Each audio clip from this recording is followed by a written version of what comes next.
अगर आपका form 10C reject हुआ है और रीज़न में लिखा है सर्विस लेस देन 6 मंथ, तो इस वीडियो में मैं आपको इसका मतलब और इसका सॉल्यूशन इसका कुछ होता नहीं है, लेकिन मैं आपको इसमें डिटेल समझाऊंगा कि ऐसा क्यों होता है। तो नमस्कार दोस्तों, मेरा नाम है सागर और मैं आपके काम की बात सीधे सीधे करने वाला हूं। तो दोस्तों, यहाँ जो फॉर्म नंबर 10C रिजेक्ट हो रहा है वो लिखा गया है सर्विस लेस देन 6 मंथ। तो इसका एक ही प्राइमरी रीज़न है कि जो आपने सर्विस की है वो 6 महीने से कम है। अब इसमें 2-3 चीज़ें हो सकती हैं। सबसे पहले मैं कॉमन चीज़ की बात करता हूँ। कॉमन चीज़ मतलब जो ज़्यादातर लोगों के लिए होती है, और वो मैं इसलिए कह रहा हूँ क्योंकि मैं पीएफ के हज़ारों फॉर्म देख चुका हूँ, हज़ारों फॉर्म भर चुका हूँ। तो उस तरीके से मैं आपको जो जानकारी दे रहा हूँ ये किसी यूट्यूब के मतलब से नहीं, ये काम के मतलब से बता रहा हूँ। तो सर्विस लेस देन 6 मंथ का मतलब है, अब मान लीजिए आपने एक जगह काम किया 3 महीने, अगली जगह काम किया 4 महीने, तो लोग क्या कर रहे हैं 3 महीने इधर 4 महीने इधर, 7 महीने हो गए, तो हमें मिलना चाहिए। तो पहली बात, नहीं मिलेगा। ठीक है, जो बता रहा हूँ वही सही है।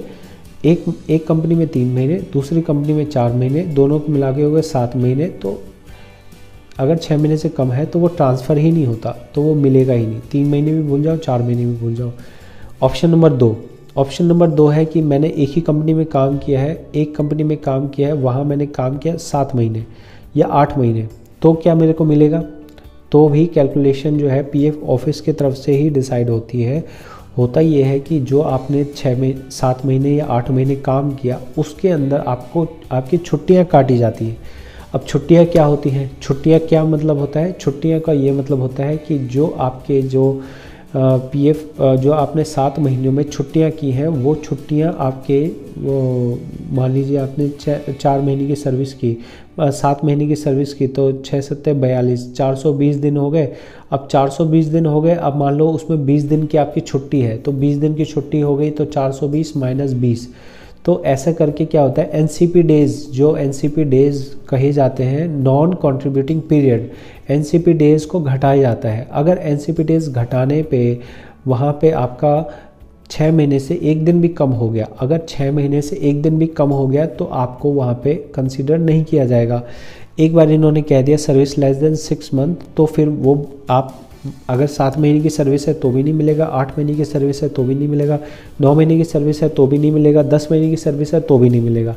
10 महीने से ज़्यादा है तो फिर आप कोशिश कर सकते हो, हाथ पैर मार सकते हो। लेकिन अगर 10 महीने तक की भी सर्विस है और आपने छुट्टियाँ की हो, 10 महीने की सर्विस हो, सर्विस लेस देन 6 मंथ कह रहा हो, तो आप छोड़ सकते हैं, आप कोशिश कर सकते हैं। जो मैं आपको बोल रहा हूँ, मैं ऐसे नहीं कह रहा हूँ कि नहीं मैंने कह दिया छोड़ दो तो सरकार मेरे को जो है फ़ायदा दे देगी कि यार इसने हमारे इतने पैसे बचा दिए, ऐसा कुछ नहीं है। जो प्रैक्टिकल बात है वो मैं आपको यहाँ पे बता रहा हूँ।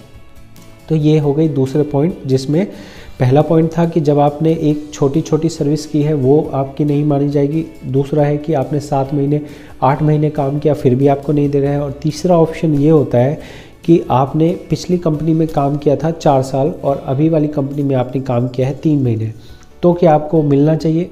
तो हाँ, इस केस में आपको मिलना चाहिए, 100% मिलना चाहिए आपको। तो यहाँ पे अगर पिछली सर्विस आपकी 1 साल 2 साल 3 साल 4 साल की है और अभी करंट वाली सर्विस आपकी 2 महीने 3 महीने 4 महीने 5 महीने 6 महीने 7 महीने 8 महीने 9 महीने है, तो क्या होगा कि वहाँ से आपको ट्रांसफ़र करना है। पहले सर्विस ट्रांसफ़र करनी चाहिए। सर्विस मतलब ऐसा अलग से नहीं होता सर्विस ट्रांसफ़र। आप फॉर्म नंबर 13 भरेंगे, 13 वाले पैसे इधर ट्रांसफ़र होके आ गए, यहाँ पे सब्जेक्ट टू वेरिफिकेशन हट जाए जब, उसके बाद आपको फॉर्म भरना है फॉर्म नंबर 19 और form number 10C। Form number 10C भरेंगे तो आपका यहाँ पे पास होना चाहिए। अगर यहाँ पे ऐसा होने पे भी सर्विस लेस देन 6 मंथ आता है तो आप रिवाइज लगा सकते हैं। कई बार ऐसा होता है। अब मैं ये चौथे नंबर ऑप्शन की बात कर रहा हूँ, और ये मैं जो चौथा नंबर ऑप्शन कह रहा हूँ ये मैंने देखा है, पता है मुझे ऐसा होता है, इसलिए मैं कह रहा हूँ। चौथा नंबर ऑप्शन ये होता है कि आप बिल्कुल सही है, अगले वाली आईडी में 4 महीने की सर्विस थी और मतलब पुराने वाले में 5 साल की सर्विस थी, तो 5 साल की सर्विस थी और अगले वाले में 4 महीने की सर्विस है। आपने ट्रांसफ़र भी कर लिया, फिर भी वहाँ पे क्या हो रहा है, फॉर्म नंबर 10C खोलने ही नहीं दे रहा। वहाँ कह रहा है कि आपकी सर्विस लेस देन 6 मंथ है या अभी आपको नौकरी छोड़े हुए 2 महीने नहीं हुए हैं। तो ये रीज़न अगर लिखा आ रहा है तो ये रीज़न टेक्निकल रीज़न है और इसके लिए आपको पीएफ ऑफिस जाना पड़ेगा।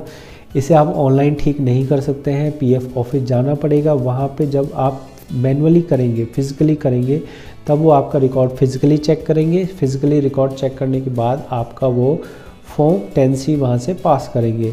तो ये एक वीडियो थी जिसमें मैंने आपको 4 संभावनाएं बताई हैं कि आपका सर्विस लेस देन 6 मंथ है तो क्या करना चाहिए। एक सवाल जो रहता है लोगों का वो ये है कि चलो अभी तो हमें नहीं मिल रहे, तो क्या हम जब अगली कंपनी में नौकरी करेंगे तो वहाँ ट्रांसफ़र हो जाएगा? तो इसका आंसर है नहीं होगा। तो ये एक तरह से जो पेंशन के पैसे हैं वो आप एक तरह से ख़त्म मान लीजिए, आप नहीं इसे ले सकते हैं, ना तो ले सकते हैं ना ही इसे ट्रांसफ़र कर सकते हैं। तो दोस्तों ये वीडियो हो सकता है कि आपको लगे कि यार ये तो पैसे डूब गए, ये तो मनहूस बात हो गई, लेकिन दोस्तों बात यही है, आप पहले अपने हाथ पैर मार के देख लीजिए, आखिर में हो सकता है कि आपको मेरी ही बात सही लगेगी। तो इस वीडियो में आज इतनी ही जानकारी। अगर आपको मेरी कोशिश और मेरी जो मेहनत है वो अच्छी लगे तो आप चैनल को सब्सक्राइब करके मुझे सपोर्ट कर सकते हैं, ताकि ये वीडियो ज़्यादा लोगों तक पहुँचे और ज़्यादा लोगों का फ़ायदा हो सके। बहुत बहुत धन्यवाद।